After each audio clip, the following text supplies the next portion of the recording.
바다민족이 지중해를 떠돌면서 점령하고 뭐 제국을 다스렸다도 아니고 휘몰아치면서 싹 멸망시키고 돌아다녔다라고 했던 적이 있었잖아요. 근데 하필이면 이집트는 청동기로 그걸 잘 버텨내는 바람에 청동기에 머물게 됐고 나중에 오히려 그게 나쁜 결과를 가져오게 됐어요. 근데 이 바다민족에 대한 기록은 생각보다 들어본 적이 없는 것 같아요. 잘 없어요. 제가 이제 뭐 바다민족에 대해서 저번에도 말씀드린 적이 있지만 거의 대체로 바다민족에 대한 기록은 물론 이제 히타이트나 뭐 다른 레반트 지역에서도 또 확인은 돼요. 다만 거의 대체로 이집트 쪽 사료를 기반으로 하고 있어요. 그러니까 사실 수수께끼 같은 집단인데 아니 엄청 미스테리하잖아요. 이렇게 대단했던 민족들을 다 멸망시키고 돌아다녔는데 이게 대략 시점은 기원전 한 1200년경이에요. 1200년 조금 이후 시대까지인데 이 바다민족이라는 호칭 자체가 사실 고대에 사용되던 호칭이라고는 할 수는 없고요. 그 이집트 학자들 가운데서 이제 엠마누엘 드 루지랑 그 다음에 가스통 마스페로가 람세스 3세의 장례 신전에 기록되어 있는 어떤 부조를 보고 그게 이제 그 람세스 3세가 어떤 바다로부터 들어오는 어떤 인구 집단을 막아낸 기록이거든요. 그 기록을 보고 바다민족이라는 어떤 명칭을 사용을 하기 시작했어요. 근데 여기 바다민족은 사실 단일한 인구 집합체는 아니고 한 9개에서 10개 정도 되는 소규모 인구 집합체가 이렇게 엮여져 있는 그런 모습을 보여주는데 현대학자들의 연구에 의하면 출신 지역이 정말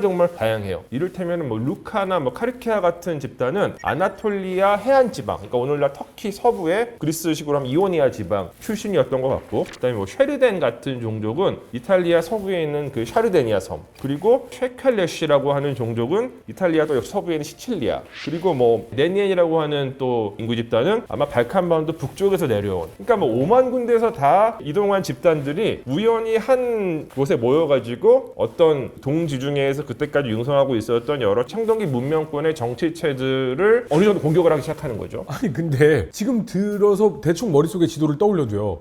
그래서 다 오죠. 이 문화권을 다 지배했던 제국도 없었던 것 같은데요? 그렇죠. 그러니까, 근데 이 오히려 그 집단들이 우연히 모여가지고 우연히 모여서 만날 가능성이 제국을 있어요. 공격하는. 그래서 이게 약간 이제 오해를 하시는 것이 이 모든 집단이 한 군데 모여서 공격한 건 아니에요. 움직이다가 몇몇 집단들이 이렇게 뭉탱이가 돼가지고 어딘가를 쳐들어가고 이런 모습이 나타나는 거지. 흘러 다니다가 우연치 않게 이렇게 만나면서 이렇게 물줄기처럼 만난 거군요. 그러니까 이제 몽골의 징기스칸 군대가 한 번에 휩쓸고 가는 것처럼 이렇게 단일 대우를 형성해가지고 휩쓴 것은 아니고 각각 움직이다가 이렇게 영향력을 행사했다. 이렇게 이해해 주시면 될 것 같아요. 연합군이 아니라 돌아다니면서 1차로 치고 가고 2차로 치고 가고. 근데 이제 후대가 되면은 어느 정도 연합된 모습을 보여주기도 하는데 왜냐면 자기들끼리 돌아다니다 보니까 같이 섞이면은 공동체 의식이 생길 수도 있잖아요. 너나 나나 비슷한 처지네.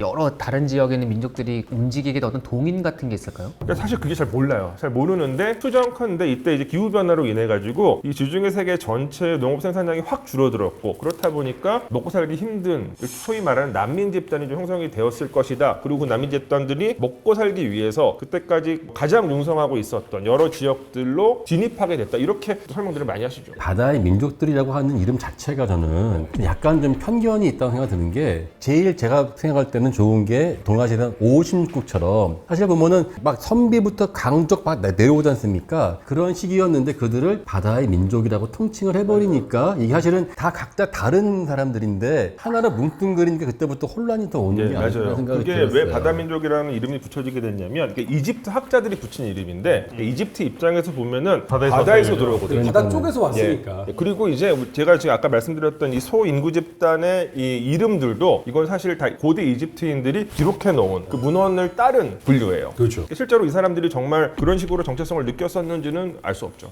그냥 이제 침략 당한 막아낸 쪽에서 쓴 이제 역사의 기록을 보고 해석한 건데, 맞습니다. 3000에서 3300년 전의 일인데, 근데 이들이 함께 왔다라는 건 사실 언어도 같을 리가 없고 문화권도 같을 리가 없고 머리색부터 피부색부터 눈색깔도 다 다른 사람들일 텐데, 이러니까 미스테리라는 거죠. 그러면 음모론의 입장에서 생각하면 어떤 지도자나 신호나 명령이나 이런 것들이 있었으니까 모이지 이게 말이 되나? 어떻게 모이지 이게? 제 생각에는 그게 지금 말씀하셨던 이 혼란의 시기, 이거는 13세기, 12세기 때가 전반적인 기후 활랭어가 있지 않습니까? 보면은 그 기후 때는 다 비슷하니까 초원의 지역이 엄청 확장됩니다. 그러면서 정착민들의 큰 위기에 처하거든요. 상주 교체기가 바로 이때 금방 일어나거든요. 그때 전차 부대들이 막 물밀듯 내려오고요. 저는 그래서 이거를 이렇게 생각해 봤어요. 바다의 사람들을 초원의 유목민에 대입시키면 보면은 너무나 쉽게 설명이 맞아요. 된다고 생각하거든요. 다만 이집트에서 보면 다 오랑캐들, 바다의 오랑캐들인데 저도 아까 말씀하셨던 수많은 이름들 보면은 공교로운지 모르지만 다 그 지명 이름들에서 왔거든요. 네. 그러니까 실제 본인들이 안 불렀을 것이고 어디서 온 오랑캐 이랬을 것 같아요. 예, 맞습니다. 이때 바다민족에 속하는 여러 인구 집단 가운데 제일 유명한 집단이 그 성서에도 나오는 블레셋. 블레셋. 예, 펠레세트라고 이집트에는 기록이 되어 있어요. 근데 이 펠레세트는 나중에 정말로 그 오늘날 팔레스타인 지방에 정착을 해요. 그래서 이 바다민족들의 이동하는 그 시기를 전후로 해서 이 팔레스타인 지방의 인구 교체가 일어나요. 요거는 통지인력적으로 지금 검증이 돼 있어요. 그러니까 요 이전에는 정말 여기 이제 출토되는 인구들이 아시아 계통의 인구들이 많았었다라고 한다면 이 바다민족의 이동 이후에는 약간 저쪽 유럽 쪽의 어떤 그 인구 집단이 확 늘어나요. 비율적으로. 그 이 시기에 전 지구에 기후 변화가 있으면서 초원 민족들이 엄청 이동을 하고 이들이 어디 찔러볼 데 없나 막 찌르고 돌아다니다가 여긴 안 되겠네 하고 돌아서서 정착을 하면 그 지역의 인구 구조가 바뀌어 버리는군요. 그러니까 그 블레셋이 팔레스타인 말의 어원이거든요.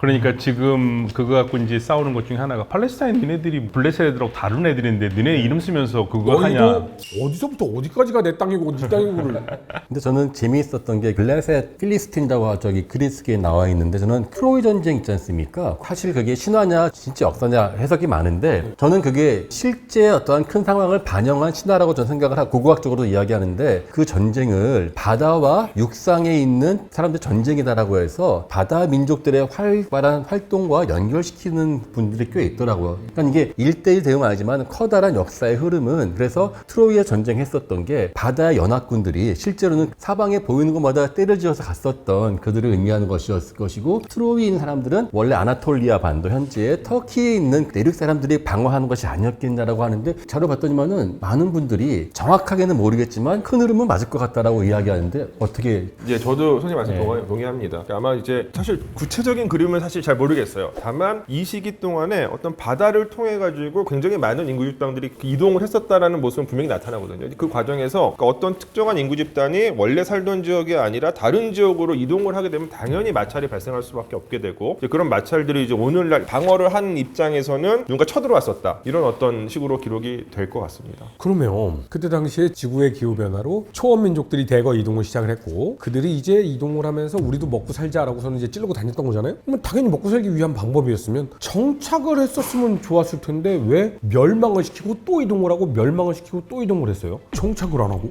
정착을 한 사람들도 있죠. 아 정착할 사람은 하고 예. 우리는 또 찌르러 갈란다. 그러니까 이게 사실 구체적인 근거가 잘 없어서 그렇게 보통은 계속 이동했다라고 보지만 뭐 예를 들어서 이 팔레세트 사례만 보더라도 분명히 많은 인구 집단들이 정착을 했을 거예요. 그곳에. 도착하는 과정에서 많이 때리고 부시고 한 게 네. 부각이 된 거겠죠. 사실은 5, 16도 보면 그렇거든요. 수많은 초민족들이 중국에 내려와서 나라 만들어지고 도망갔다고 돼 있지만 도망간 사람은 상층부들만 도망갔고 나머지는 거기서 말뚝받고 산 많았겠죠. 그리고 이게 심지어 그러니까 이집트에 들어온 이 바다 민족들도 그러니까 이게 람세스 3세 시대 때만 들어온 건 아니에요. 그 이전부터 들어와요. 그 들어온 사람들 가운데 일부는 람세스 2세 시대 때에도 들어오는데 그때 람세스 2세랑 싸우다가 람세스 2세가 얘네들 잘 싸우네 이래가지고 고용해요.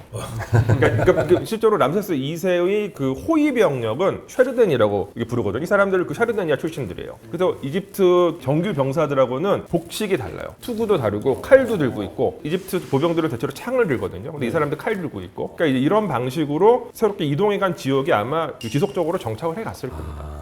그러니까 어느 순간은 끝나고 이제 더 이상 그런 모습들이 보이지 않는 건 어딘가엔 다 이제 그러니까 정착을 다만 했습니다. 엄청나게 강력했었던 중앙 집권형 제국형 국가들이 상당히 많이 이 과정을 거쳐가지고 해체가 되는 거죠. 사실 저희는 바다 사람이라는 게 강렬한 인상 남긴 이집트 일대이지만은 우리 동아시아 사회도 꽤 많거든요. 가장 좋은 예가 외국은 저희는 일본 사람만 생각하지만 실제 보면은 이거는 일본 사람이 아니에요. 깃발을 들면은 사방에서 모이는데 그 사람들은 특정한 민족이 모이는 것이 아닌 거죠. 그래서 외국을 보면은 외국가 바다 쪽만 아는 것이 아니라 고려때 보면은 남원 아주 지리산 밑자락까지 간다고 되어 있는데 과연 그들이 순수한 일본 사람이냐 그렇게 안 보는 게 만약에 외국가 그렇게 깊숙이 들어가서 활동했으면은 분명히 일본인들의 흔적이 나와야 돼 고고학적으로. 근데 전혀 안 나오거든요. 아마 저는 외국이란 깃발을 들고 나왔었던 그 수많은 사람들이 모이지 않았을까. 대표적인 또 바다 민족들이 영국 사람들이잖아요. 영국의 해적들이 이제 나중에 영국의 그 정규 해군으로 편입되는 것도 사실 그거는 이제 근대 국가 발전 과정에서 이제 영국 같은 경우는 아예 해적을 신대력을 흡수하죠, 해군력으로.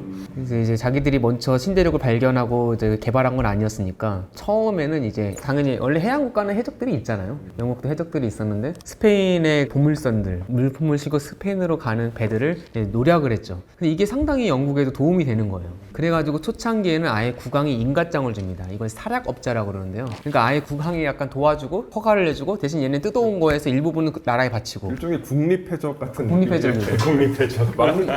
우리가 생각하는 건 항상 해적하면 카리비안의 그 해적들을 괜히 생각하는 건 후대입니다, 오히려. 처음에는 국가가 후원해주고 일종의 커미션을 받는. 그럼요. 영국이 아편 전쟁 하는 게 역사가 깊었네요. 그럼요.